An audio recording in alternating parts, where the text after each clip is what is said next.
Hello बच्चों, good morning. सभी को सुबह का नमस्कार।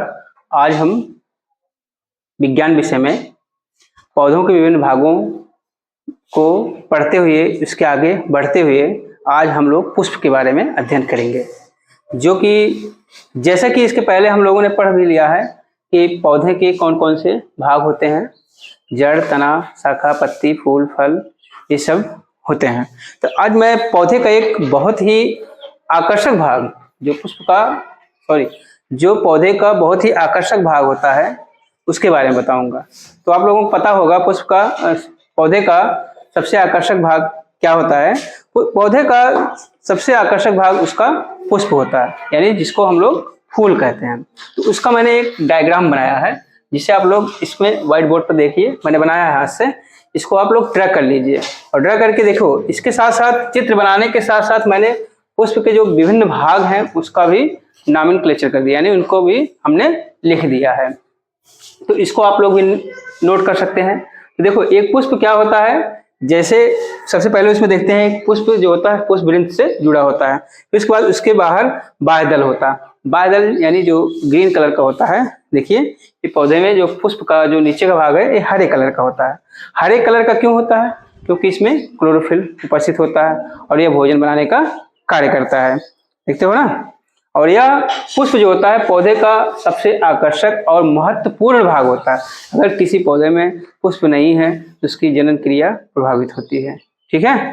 और देखो, इसके बाद इसके बाहर ये जो क्या कहते हैं, ये जो है इसको हमने जो बनाया है, देखो मैंने इसके ऊपर फिर से ब्लू लाइन से, ब्लू मार्कर से देखो मैं इसको ड्रा कर दे रहा हूँ। ये क्या है? इसको बोलते हैं पेटल। पेटल यानी दल। ये क्या होता है? रंगीन होता है। क्या होता है? रंगीन। यही सबसे आकर्षक होता है। कुछ पुष्प, पौधों के पुष्प जो होते हैं सफेद भी होते हैं। जैसे चमेली का, चंपा का पुष्प देखो कैसे होते हैं, सफेद कलर का होता है। लेकिन मैं अपने हाथ में देखो एक पुष्प ले रहा हूं, आपको दिखा रहा हूं। ये देखो, ये क्या है? एक गुड़हल का पुष्प है, फूल है। अब देखो इसके नीचे जो देखो, ये जो डंठल इसी है, ये क्या है? यह पुष्प वृंत है। इसके बगल जो ये बाहर निकले हैं ये क्या है? बाह्यदल है। और फिर ये जो रंगीन भाग देखो, मैं जो इसको तोड़ के अलग कर रहा हूँ, देखो ये जो होता है ये पेटल होता है, यानी दल होता है। यही पुष्प का आकर्षक भाग होता है। अगर यह आकर्षक भाग न हो तो उसमें परागण क्रिया भी पौधों में नहीं हो पाती है। उसके प्रति जो कीट पतंगे, पक्षी आकर्षित नहीं होंगे। तो इसलिए आकर्षित होने के लिए यह क्या होता है? बहुत ही आकर्षक होता है। और इसके बाद इसके अंदर देखिए, ये धागे जैसी स्टेमन जो है, पुंकेसर है। देखो ये पुष्प में है, इसको निकाल ले रहा हूँ। इसमें देखो छोटे छोटे क्या है, ये परागकण लगे हुए हैं। ये सब क्या कहते हैं? ये पौधों के विकास में सहायक होते हैं। यानी नए पौधे जब उसमें परागण क्रिया हो जाती है तो नए पौधे का निर्माण होता है। बीज जो होते हैं दूसरे पुष्प से, पौधे से दूसरे पुष्प के वर्तिकाग्र पर जब पहुंचते हैं तो वह क्रिया क्या कहलाती है? परागण कहलाता है। तो इसको आप लोगों ने देख लिया। अच्छा देखो, पुष्प में 4 भाग होते हैं सामान्यतः। इसको मैं मिटा दे रहा हूं। देखो, लिखो पुष्प के भाग। पुष्प में मुख्यतः 4 भाग होते हैं। यहां लिख लीजिए पुष्प के भाग। अब देखो, सामान्यतः कितने भाग होते हैं? 4 भाग होते हैं। 4 भागों कौन कौन से होते हैं? बाह्यदल, बाह्यदल। दूसरा कौन सा होता है? दूसरा होता है दल। और तीसरा पुंकेसर। तीसरा पुंकेसर। चौथा स्त्री केसर। स्त्री केसर क्या होता है? ये 4 भाग हैं पौधे के, पुष्प के। जो एक पौधा होता है उसमें जो पुष्प होता है उसके 4 भाग होते हैं। चारों भागों को हमने बोर्ड पर लिख दिया है। और देखो, पुष्प क्या होता है? पुष्प जो होता है, पुष्प पौधे का जनन अंग होता है। क्या होता है? पुष्प पौधे का जनन अंग होता है। जो पुष्प होता है वो पौधे का क्या होता है, जनन अंग होता है। और देखो पौधे का सबसे आकर्षक एवं महत्वपूर्ण भाग होता है। ये जो पुष्प होते हैं पौधे के क्या होते हैं, सबसे आकर्षक महत्वपूर्ण भाग होते हैं और यह पौधे का जनन अंग होता है। अब किससे लगा होता है, यह पौधे के तने तथा शाखाओं से लगे होते हैं। पुष्प जो होते हैं पौधे के तने तथा शाखाओं से लगे होते हैं। देखो पौधा होता है उसमें छोटे छोटे शाखाएं निकलती हैं, उससे जाकर के पुष्प क्या होता है, जुड़ा हुआ होता है। और जिस जहाँ से जुड़ा होता है वहां पर क्या होते हैं, एक डंठल जैसी संरचना होती है, उसको पुष्प वृंत कहते हैं हम।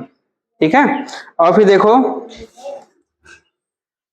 पुष्प के द्वारा ही पौधे क्या करते हैं, अपनी जनन क्रिया संपन्न करते हैं, यानी अपने वंश का विकास करते हैं, वंश की वृद्धि करते हैं।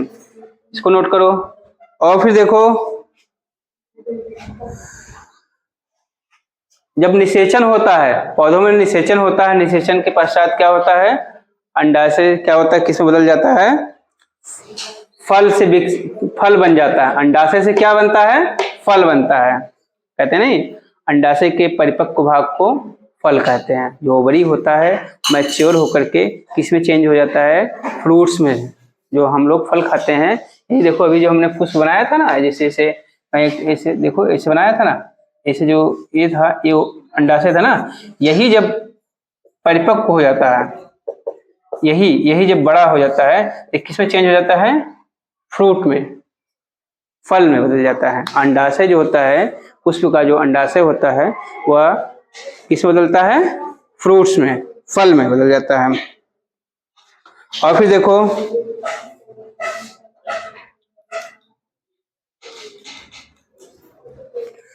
अब फल में क्या होते हैं, फल के अंदर देखो बीज होते हैं। किसी फल में एक बीज होते हैं, किसी फल में बहुत से असंख्य बीज होते हैं। बताइए कुछ ऐसे फल का नाम जिसमें एक ही बीज पाया जाता हो। जामुन हो गया, आम हो गया, बैर हो गया, ये तो एक बीज वाले फल हो गए। अब बताओ जिसमें कई बीज पाए जाते हो। कीवी फल हो गया, अमरूद हो गया, पपीता हो गया, नाशपाती, हाँ नाशपाती में भी, हाँ आम में तो एक बीज पाया जाता है बेटा। हम पूछ रहे हैं, हाँ संतरा हो गया। और बताओ,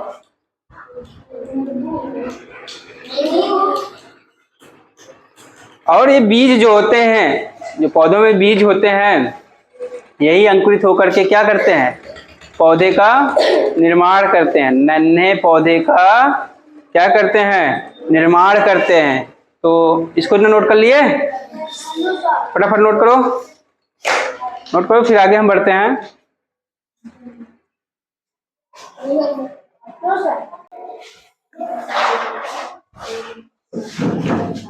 देखो हमने पुष्प का ये भाग चारों बता दिए। अब थोड़ा देखते हैं और क्या कहते हैं, जो इसका पुंकेसर होता है। पुंकेसर क्या होता है, पुष्प का नर भाग होता है। पुंकेसर देखिए, पुंकेसर के भाग कैसे कैसे होते हैं उसको ध्यान से देखिए। देखो जैसे मैंने देखो डायग्राम बना रहा हूँ, ये पुंकेसर होता है। क्या होता है, पुष्प का पुंकेसर होता है। फिर इसी से देखो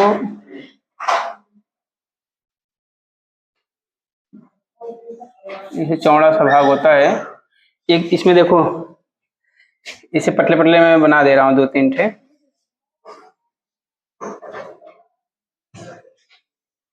ये देखो ऐसे लिंक रहते हैं ना, एक दूसरे से जुड़े रहते हैं। तो पुंकेसर देखो क्या होता है, ये जो होता है ये वाला भाग, ये पराग कोष होता है। पराग कोष में देखो क्या होते हैं, इसमें पराग कण पाए जाते हैं। क्या पाए जाते हैं, पराग कण उपस्थित होते हैं।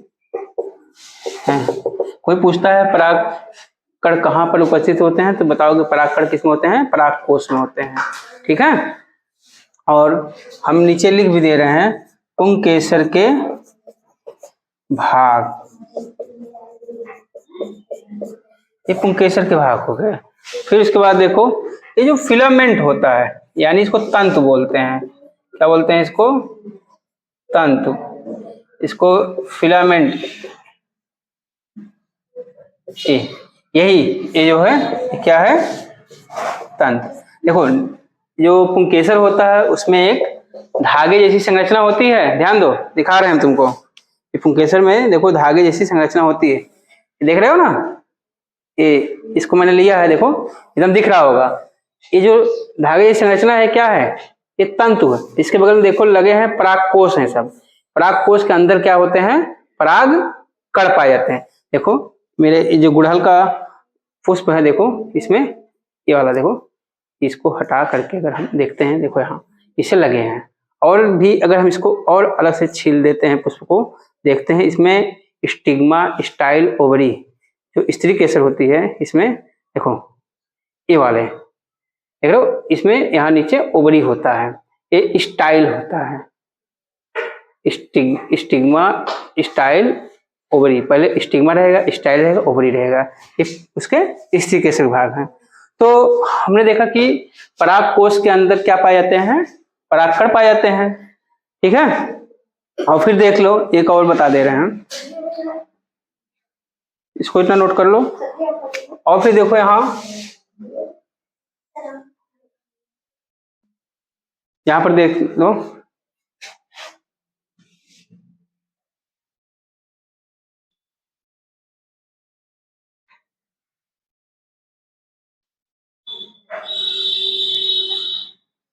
ये क्या है? ओवरी है। ये क्या है? स्टाइल है। ये क्या है? स्टिग्मा। ये हो गए इसके जो फीमेल पार्ट्स होते हैं, और ये मेल पार्ट्स हैं किसके? फ्लावर्स के। इसको देख लीजिए। और फिर देखो इसी ओवरी के अंदर, इसी में ओवरी के अंदर अगर कट करते हैं तो इसके अंदर बीजांड पाए जाते हैं। क्या पाए जाते हैं? बीजांड। इसी बीजांड के अंदर क्या होते हैं? बीज होते हैं। ये छोटे छोटे बीज देखते हो नहीं, जो पत्ते खाते हैं फल, उसमें बीज उपस्थित रहते हैं ना। इसी बीजांड के अंदर क्या होते हैं? बीज होते हैं। तो इस तरह हम लोगों ने देखा क्या कि पुष्प क्या होते हैं? पुष्प जो होते हैं पौधे के सबसे आकर्षक भाग होते हैं। ये क्या करते हैं? पुष्प जो होते हैं पौधे के प्रजनन में क्या होते हैं? भाग लेते हैं। जो उसके प्रजनन अंग होते हैं कहाँ पर पाए जाते हैं? पौधों में पुष्प के अंदर ही पाए जाते हैं। किसमें? जिसमें सब लैंगिक जनन जो होता है उसी में है। और फिर कुछ होते हैं जो अलैंगिक जनन होते हैं, उसमें पुष्प के अलावा उनके जो होते हैं पत्तियों से, डंठल से, स्टेम से नए पौधे विकसित हो जाते हैं, वो दूसरे प्रकार के पौधे पुष्प हो जाते हैं, मतलब पौधे हो जाते हैं। तो इसमें हम देखते हैं कि पुष्प में कई भाग हमने बता दिया, सेपल, पेटल, कैलिक्स, करोला, ये सब जब और उच्च क्लास में जाओगे तब वहां पर वो सब देखने को मिलेंगे। तो आपके लिए इतना ही पर्याप्त है। तो आज कक्षा हम यहीं पर समाप्त करते हैं। फिर अगली कक्षा में फिर अगला टॉपिक लेकर के हम उपस्थित होते हैं, एक नए टॉपिक को। ठीक है बच्चों?